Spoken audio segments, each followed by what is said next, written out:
ദില്ലി ഹൈക്കോടതി ജഡ്ജി യശ്വന്ത് വർമ്മയുടെ ഔദ്യോഗിക വസതിയിൽ നിന്നും കണക്കിൽപ്പെടാത്ത പണം കണ്ടെത്തി. ജഡ്ജി യശ്വന്ത് വർമ്മയുടെ ഔദ്യോഗിക വസതിയിലുണ്ടായ തീപിടുത്തം അണയ്ക്കാനെത്തിയ ഫയർഫോഴ്സ് സംഘങ്ങളാണ് കണക്കിൽപ്പെടാത്ത കെട്ടുകണക്കിന് പണം കണ്ടെത്തിയത്.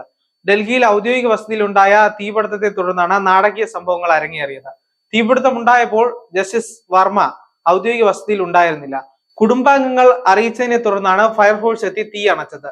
തുടർന്ന് നടപടിക്രമങ്ങളുടെ ഭാഗമായി ഫയർഫോഴ്സ് അംഗങ്ങളും പോലീസും തീപിടുത്തത്തിലുണ്ടായ നാശനഷ്ടങ്ങളുടെ കണക്കെടുപ്പ് ആരംഭിച്ചു. ഇതിനിടയിലാണ് ഒരു മുറിയിൽ നിന്ന് കെട്ടുകണക്കിന് പണം കണ്ടെത്തിയത്. പരിശോധനയിൽ ഇത് കണക്കിൽപ്പെടാത്ത പണമെന്ന് കണ്ടെത്തുകയായിരുന്നു. സ്ഥലത്തുണ്ടായിരുന്ന പോലീസുകാർ ഇക്കാര്യം ഉന്നത ഉദ്യോഗസ്ഥരെ അറിയിച്ചു.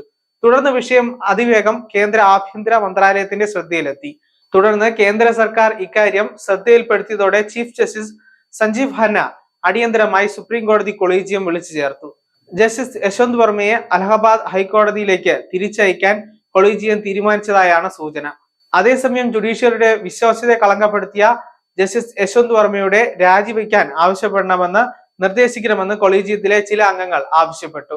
യശ്വന്ത് വർമ്മയിൽ നിന്ന് ചീഫ് ജസ്റ്റിസ് രാജി എഴുതി വാങ്ങണമെന്ന് ചില അംഗങ്ങൾ ആവശ്യപ്പെട്ടു. രാജിക്ക് തയ്യാറായില്ലെങ്കിൽ ചീഫ് ജസ്റ്റിസ് ആഭ്യന്തര അന്വേഷണത്തിന് ഉത്തരവിടണമെന്നും ആവശ്യം യോഗത്തിൽ ഉയർന്നു. ഏതെങ്കിലും ഒരു ജഡ്ജിയെ സംബന്ധിച്ച് അഴിമതി ആരോപണം ഉണ്ടായാൽ അത് സംബന്ധിച്ച ആരോപണ വിധേയനായ ജഡ്ജി വിശദീകരണം തേടുക എന്നത് ആദ്യ നടപടിക്രമമാണ്. തുടർന്ന് സുപ്രീം കോടതിയിലെ ഒരു ജഡ്ജിയും 2 ഹൈക്കോടതി ചീഫ് ജസ്റ്റിസുമാരും അടങ്ങുന്ന ഒരു ആഭ്യന്തര സമിതിക്ക് രൂപം നൽകും. ആഭ്യന്തര അന്വേഷണ സമിതി കുറ്റക്കാരനാണെന്ന് കണ്ടെത്തിയാൽ ജഡ്ജിയെ പുറത്താക്കാനുള്ള നടപടികളിലേക്ക് പാർലമെന്റിലേക്ക് കടക്കാം. നിലവിൽ ഡൽഹി ഹൈക്കോടതി കൊളീജിയത്തിലെ അംഗമാണ് ജസ്റ്റിസ് യശ്വന്ത് വർമ്മ. ഡൽഹി ഹൈക്കോടതിയിലെ സീനിയോറിറ്റിയിൽ ചീഫ് ജസ്റ്റിസ് ദേവേന്ദ്ര കുമാർ ഉപാധ്യായയും ജസ്റ്റിസ് വിഭു ഭാക്രുവും കഴിഞ്ഞാൽ ജസ്റ്റിസ് യശ്വന്ത് വർമ്മയാണ്. 2014 അലഹബാദ് ഹൈക്കോടതി ജഡ്ജിയായി ജസ്റ്റിസ് വർമ്മ 2021 ഡൽഹി ഹൈക്കോടതിയിൽ എത്തുന്നത്. അലഹബാദ് ഹൈക്കോടതി മുൻ ജഡ്ജി എൻ വർമ്മയുടെ മകനാണ് justice Yashwant Varma. News desk zag news. Entertainment makes information. That's SAG News.